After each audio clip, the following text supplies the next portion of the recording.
आप fat loss करना चाहते हैं लेकिन डाइट को ठीक से फॉलो नहीं कर पाते हैं और जिसकी वजह से आपको रिजल्ट्स भी अच्छे नहीं मिलते हैं, तो हो सकता है आप इस तरह की कोई मिस्टेक्स कर रहे हो जिनको अवॉइड करना बहुत जरूरी होता है। ये इस वीडियो का पार्ट 2 है। इससे पहले पार्ट 1 आपको चैनल पर ऑलरेडी मिल जाएगा, जिसका लिंक आपको डिस्क्रिप्शन में मिल जाएगा या आई बटन में मिल जाएगा। इस वीडियो के बाद जाकर के जरूर चेक कर लेना। फिलहाल इस वीडियो को स्टार्ट करते हैं। Number 1, eating too much as low fat foods. कई लोगों को लगता है कि उनका अननेसेसरी वेट सिर्फ फैट खाने से ही बढ़ता है, तो इस सिचुएशन में वो कोई लो फैट फूड ढूंढते हैं और उसको ज्यादा क्वांटिटी में कंज्यूम कर लेते हैं, जिसकी वजह से उनकी ओवरऑल कैलोरी इंटेक बढ़ जाती है और उनका अननेसेसरी वेट बढ़ जाता है। क्योंकि ये फैक्ट है कि सिर्फ फैट खाने से ही आपका वेट नहीं बढ़ता, बल्कि एक्स्ट्रा कैलोरीज खाने से आपका वेट बढ़ता है। फॉर एग्जांपल, आपको पिज्जा खाना है और पिज्जा की एक स्लाइस में आपको अप्रोक्स 200 कैलोरीज मिल जाती हैं, पर फिर आप देखते हैं कि आपको फैट लॉस करना है, इसलिए आप कोई लो फैट पिज्जा खाने की कोशिश करते हैं। और क्योंकि वो लो फैट पिज्जा है, इसीलिए आप उसके 3 से 4 स्लाइसेस कंज्यूम कर लेते हैं। तो अगर ओवरऑल देखा जाए तो जितना आप एक नॉर्मल पिज्जा की एक स्लाइस खाने में कैलोरीज कंज्यूम करते, उससे कहीं ज्यादा कैलोरीज आपने कंज्यूम कर ली एक लो फैट पिज्जा खा करके, और वो एक्स्ट्रा कैलोरीज ही आपका अननेसेसरी वेट बढ़ाती हैं। तो जो भी खाना है उसको लिमिट में खाइए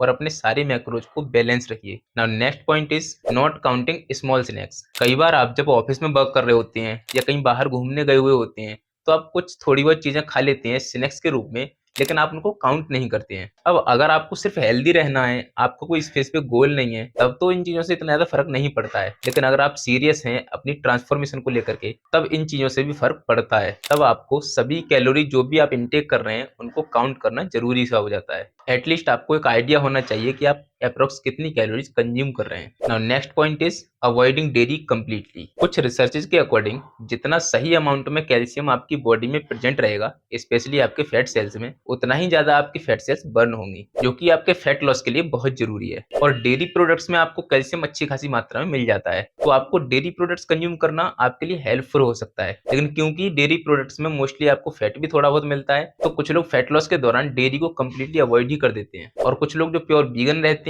वो भी डेयरी को कंज्यूम नहीं करना चाहते हैं। तो ऐसे में कई बार आपकी बॉडी में कैल्शियम की कमी हो जाती है और आपके फैट सेल जल्दी बर्न नहीं होते हैं। तब या तो आप डेयरी प्रोडक्ट्स को कंज्यूम कीजिए, या फिर आप कैल्शियम के लिए और चीजें भी कंज्यूम कर सकते हैं, या आप कैल्शियम को सप्लीमेंट भी कर सकते हैं। ओवरऑल बात यही है कि आपको अपने न्यूट्रिशन में बैलेंस बना करके रखना है। आपके माइक्रो न्यूट्रिएंट्स, आपके मैक्रो न्यूट्रिएंट्स ठीक से बैलेंस रहने चाहिए और आपकी बॉडी में किसी भी तरह की डेफिशिएंसी नहीं होनी चाहिए। इसके बाद नंबर 4 पॉइंट आता है नॉट काउंटिंग लिक्विड कैलोरीज। देखिए समर सीजन है, ऐसे में आप कोल्ड ड्रिंक्स, सॉफ्ट ड्रिंक्स, शिकंजी या बहुत सारे जूसेस, इस तरह की चीजें आप कंज्यूम करते ही होंगे। लेकिन बहुत बार ऐसा होता है कि आप उन चीजों को काउंट नहीं करते हैं, जबकि उनमें काफी सारा प्रोसेस शुगर भी होता है, नेचुरल शुगर भी आता है जूसेस में। उन सारी चीजों को आपको काउंट करना जरूरी है, क्योंकि आपकी ओवरऑल कैलोरी इंटेक मैटर करती है। अब अगेन, एक नॉर्मल सिचुएशन में आपको इतना ज्यादा फर्क नहीं पड़ने वाला, लेकिन जब आप अपने गोल को लेकर के, अपनी फिटनेस ट्रांसफॉर्मेशन को लेकर के सीरियस हैं, तब आपको इन सारी चीजों पर ध्यान रखना पड़ेगा। Now last but not the least point, number 5, wrong idea about macro setup. जब आप अपनी ट्रांसफॉर्मेशन के लिए सीरियस होते हैं, तब आपके पास एक प्रॉपर डाइट प्लान होना चाहिए, जिसमें आपका मैक्रो सेटअप आपके गोल के अकॉर्डिंग होना चाहिए। देखिए, फूड्स डिसाइड नहीं करते हैं कि आपका फैट लॉस कराना है या आपका वेट गेन कराना है या आपका मसल गेन कराना है। ये सब डिसाइड करते हैं आपके मैक्रो सेटअप, कि आप कितने अमाउंट में टोटल कैलोरीज ले रहे हैं, आप कितने अमाउंट में प्रोटीन, कार्बोहाइड्रेट या फैट्स ले रहे हैं। और अगर आप एक सही आइडिया नहीं रखते हैं इन चीजों के बारे में, तो जाहिर है कि आपको सही रिजल्ट भी नहीं मिलेंगे। साथ ही साथ आपका फूड सिलेक्शन भी सही से होना चाहिए। फूड सिलेक्शन के ऊपर एक सेपरेट वीडियो में ले आऊंगा अगर मेरे को जरूरी लगेगा तो।